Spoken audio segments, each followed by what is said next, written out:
Ioana Talk Plants?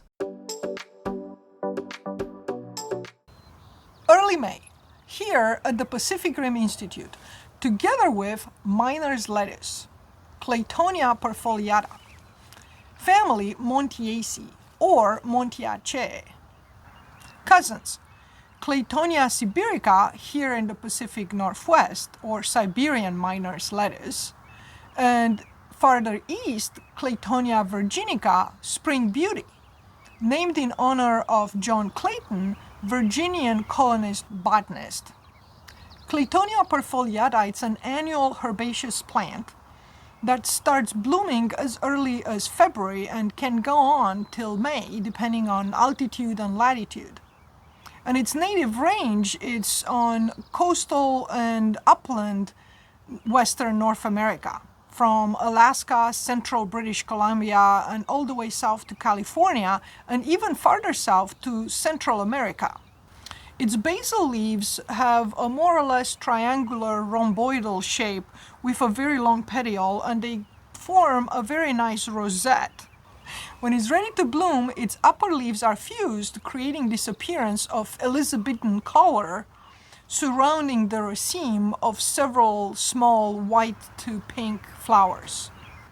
The peduncle of the raceme, the inflorescence, could be very short or almost inexistent to several centimeters or a couple of inches long.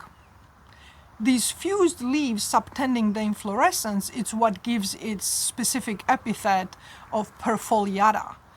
It looks like the stem perforated or perfoliated the leaves.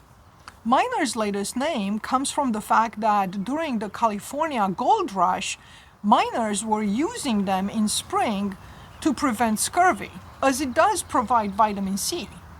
The whole plant is edible but the roots, and it makes an excellent trail snack. With a light vinaigrette of apple cider vinegar and some good oil, it's delicious.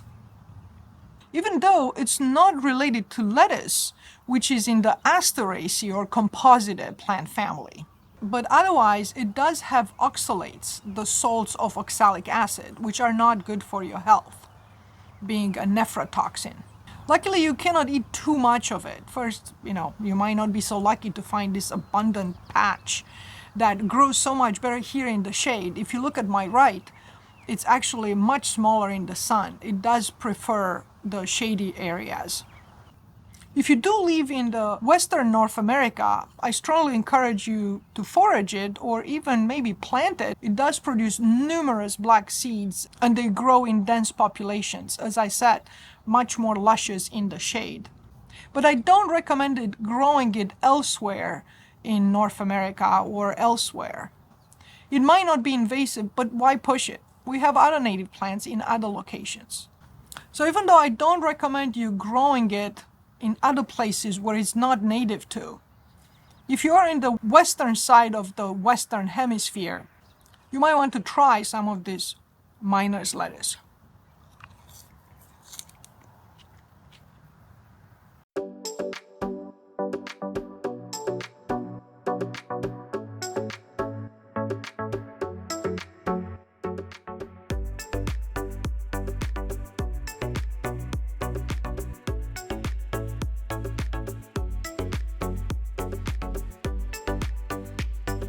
Even though relatively bland tasting, it makes a great trail snack.